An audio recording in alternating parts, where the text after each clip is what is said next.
strongest single target damage I ever seen. We're talking about boss per second, not damage per second.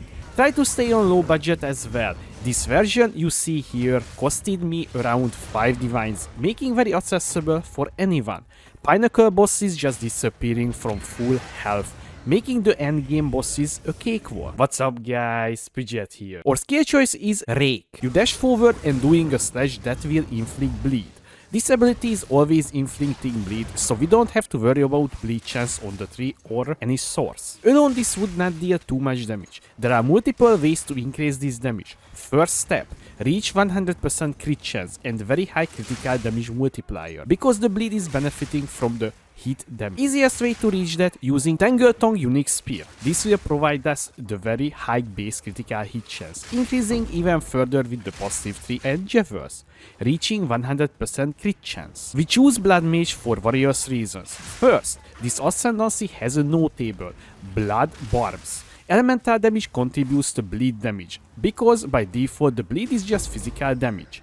On the rings, we can get very high amount of elemental damage even on this level of budget. The other reason is the same node, is aggravating bleed on cursed enemies, which means the enemy will count as moving, making the bleed deal 2 times more damage. Using a cheap tech as well to increase the damage even further, using Crown of Ice unique helmet. This will grant us increase and reductions to spell damage also apply to attacks.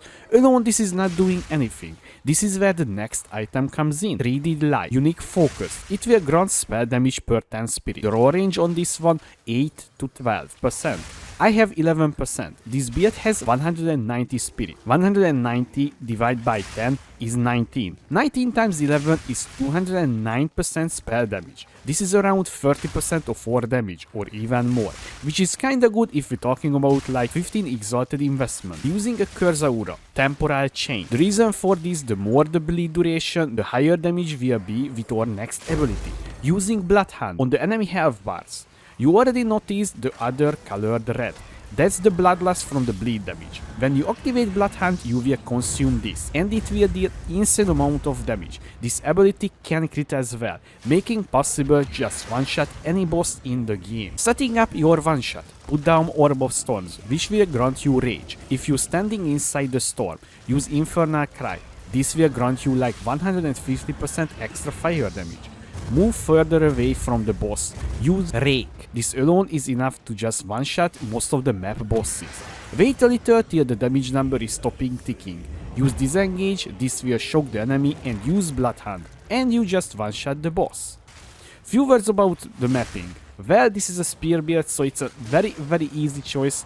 We can use Lightning Spear, which will take care of the clear. Although, sadly our character movement speed is kinda slow or low, so it feels like moving very slow, and sometimes the maps can take a little bit longer. But I think the boss kills will compensate for this problem. Let's see what items we're using, because once again guys, I try to stay on lower budget so everyone can have access to this build pretty easily, because I think 5 divine is not that big amount of investment for a build that can basically just clear the entire game very easily. So our weapon, once again guys, Tangletongue. So this is our base critical hit chance source. So you can see here we have almost 24% critical hit chance roll on this one, which is making capping or critical hit chance very easy. And now, so let's talk about the combo that we're using. This is very cheap once again guys. So we're using the Crown of Ice here. Increase and reduction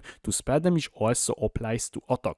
This is the only reason why we're using this helmet, and this is grants us a very huge amount of damage, especially if combining with the next item, the 3D Light. You can see here it will grants you spell damage per 10 spirit, and this combination for me is giving like almost 210% spell damage, which is a massive damage number increase if we're talking about a 15 exalted investment. The gloves guys, so once again this is just a pile of crap, as you can see here. A very little fizz and core damage to attacks, and that's it, guys. So I'm just using to capping my resistance. You know, you can get much better than this, I can assure you, but once again, my goal was to just test out how this build performing on very lower budget. And now the boots as well. So you can see here the boots is just movement speed, a little resistance and dexterity, and a little life, and that's it. So I was using these items in the previous video as well, so this is not got changed, but here this is once again just for the resistance cap and, you know, getting charm slots, because, you know, charm slots pretty decent if you ask me, since the changes. So we using a stun charm and a freeze charm, and I think that's it about it. So, you know, you will getting stunned pretty often, sadly, but this will help you to recover much easier, and also, you know, freeze is kind of annoying as well, so this will help you. The body armor, so the body armor is also kind of important, because as you can see I have 600 energy shield. So this is, I would say, the most expensive item in the build right now. I paid for this one whole divine, and the reason why we need spirit on this one, because once again we getting from the spirit spell damage, and also you can see here I have 19 unreserved spirit, because our skills needs spirit, right? So we're using multiple auras, you will see in a second. So this is why it's important to get spirit to the build through body armor. And the energy shield bonus, the energy shield is kind of important as well, because, you know, we blood mage Ascendancy, and that is the crimson power. Gain additional maximum life to equal 100% of the energy shield on the equipped body armor. So technically this gives us 600 life, which is kind of massive if you ask me. And also, you know, resistances. And the amulet, guys, so the amulet, not really that insane. I paid for this one 19 exalted, yes, 19 whole exalted. So as you can see, I was lucky, I think, with this. It gives us spell damage, life, spirit, and level of all melee skills, because all of this ability is melee. This is why I have level 20 bloodhound and level 20 rake as well. So yeah, we're using here the anointing preemptive strike, which is taking place here. This is 100% increased critical damage bonus against enemies that are full life. This is very important, because, you know, when you hitting with the rake, you will getting a very huge amount of critical damage bonus through this. So this is like, this is not 100%, this is more because of the spear. So the rings, guys, once again, so you care about on the rings, add that flat damage. Add that flat damage, it doesn't matter which one you getting, just add that flat damage to the attacks. Anything works because of the blood barbs. Elemental damage also contributes to bleeding magnitude, so that means you're getting more elemental damage on the rings, the more bleed damage you will deal. Simple as that. Let's talk about the passive tree. The passive tree is kinda, you know, weird starting. You can see here we just literally traveling to here for the crashing wave to get more damage if you dealt a critical hit in the past, and moment of truth for even more crit damage, crit hit chance, and so on. And also, so the reason why I'm really liking this build, because we took this wheel here, the spell blade. Increase spell damage by wielding a melee weapon. Okay, this is a melee weapon, guys, so we getting spell damage, and because of the spell damage we getting, you know, increased damage. So that is very good, especially if you just looking at the numbers. This is very worth this 3 point, and also getting dexterity, which is also helping. True strike here, and for the juggler, more critical hit damage bonus, critical hit chance once again. And here up here, you know, the good old Careful Assassin, and we also taking the Throat Seeker, so we getting even more damage bonus. And we taking here the first approach, the whole wheel, because this wheel grants you more critical damage bonus against enemies that on full life. Very, very important once again. And we taking, you know, the good old stack through, more crit chance here as well. We taking the magnitude nodes here, here, here, and here. So all of the bleed is getting boosted by these nodes. This nodes is very, very important and strong as well. And as you can see here, increased magnitude of bleeding you inflict with critical hits. We have 100% crit, so it would be a very, very not wise to not take these ones. Now a few words about the Javelins. So I'm using personally right now spell damage, crit hit chance, and elemental damage.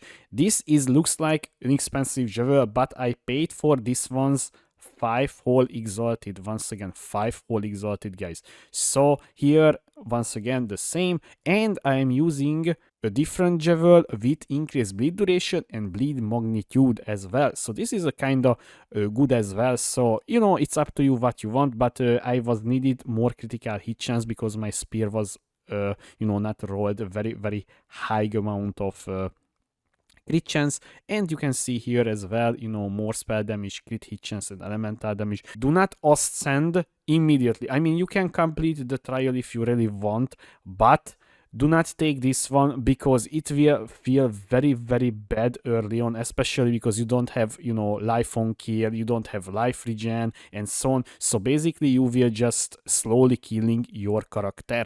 And honestly, I still hoping they will, you know, reworking this part of the tree, the Ascendancy, because this feels so bad you getting a big drawback from the start. Now the next thing, so guys, this is the main reason why we playing Blood Mage, and you know, besides, I would say not even possible to one-shot bosses. So blood barbs, so elemental damage also contributes to the bleeding magnitude, and bleeding you inflict on cursed targets is aggravated. Once again, aggravated is just doubling your damage, which is kind of massive, by the way, because we were cursing the enemy every single time. And the other one here, so grasping wounds, 25 of life loss from hits is prevented, then that much life is lost over 4 seconds. So this is like you know, petrify blood if you was playing in Path of Exile 1. Honestly, this is save my life, I would say, multiple times, because it's you know, not, I would say if you not taking that much damage, and it's making you very, very hard to one shot. And the other one is Crimson Power, gain additional maximum life equal to 100% of energy shield on the equipped body armor. This is why we can have almost 3k life here. And honestly, so the survivability for this build is kinda good because of the life remnants. Life remnants is just leaving behind a little red balls, and when you're picking up, you will getting back life, and also that life can overflow. So that means you will run around 5.2k life, which is kinda very, very comfortable, especially when you're picking up a life remnants. It will restore 370 life at the moment. Let's talk about the gems, guys. So once again, so life remnants, this is coming from the Ascendancy. We taking here precision and magnetism.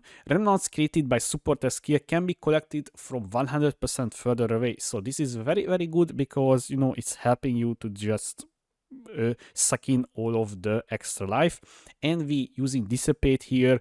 Remnants spawned supporter skill 35% increased effect. For exchange it will disappear, but we were picking up every single time. So we restoring almost 500 life with one single red ball. And we're taking here cannibalism, you know, because all of our abilities is cost life as well. You can see here 76 life on this one, 55 life on this one. So this is helping to sustain on maps, so we don't need to press our life flask more often.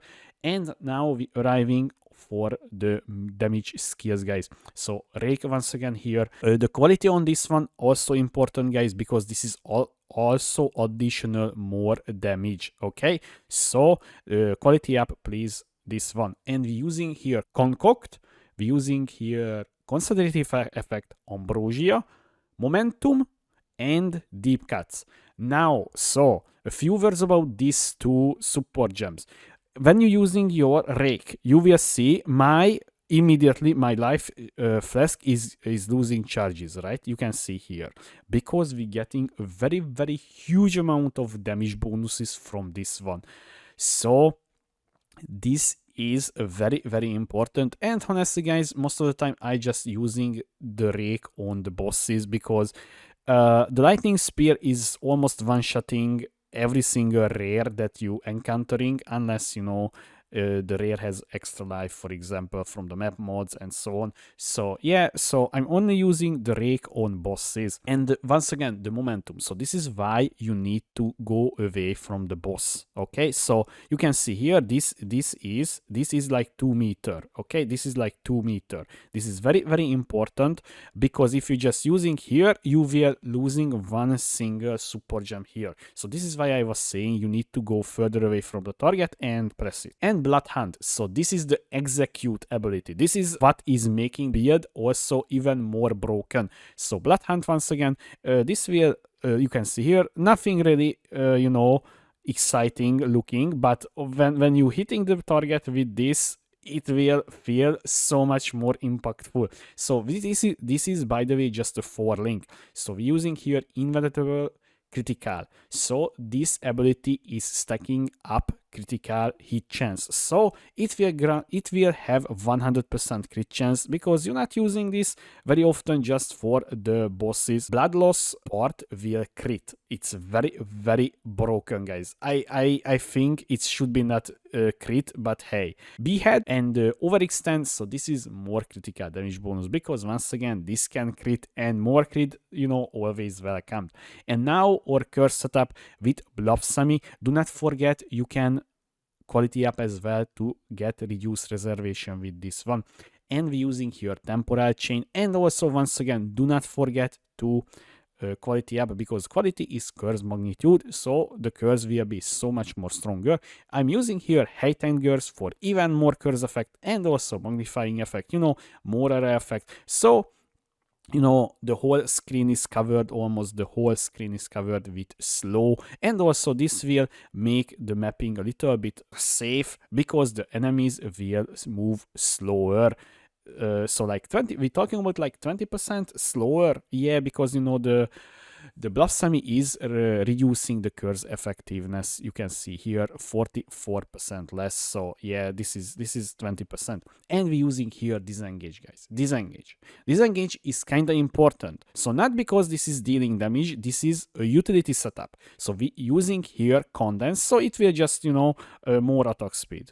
But we're using here shocking leap. When you hitting the target with your disengage, you will leave a shock ground on it. The shock ground is by default increasing the damage taken by 20%. But we're increasing this one even further with 50% increased magnitude of shock. But for exchange, we will shock as well. But honestly, guys, when you pressing your disengage, the enemy will take 32% extra damage. Literally, so if you need to press your disengage, you're just fighting on this like tier 4 bosses, because normally the whole setup is just killing any map boss. It doesn't matter, so just one rake and gone. The boss is literally dead with less than 1 second. So yeah, this is just only used once again on very beefy bosses, like, you know, tier 4, Xesht, Orbiter, and so on. And we're using here Orb of Stones. Guys, very important here, please. So, Orb of Stones, you putting down Orb of Stone. You can see you gaining rage, right? You gaining rage, which is grants you more damage. Also, we linking here Brutality.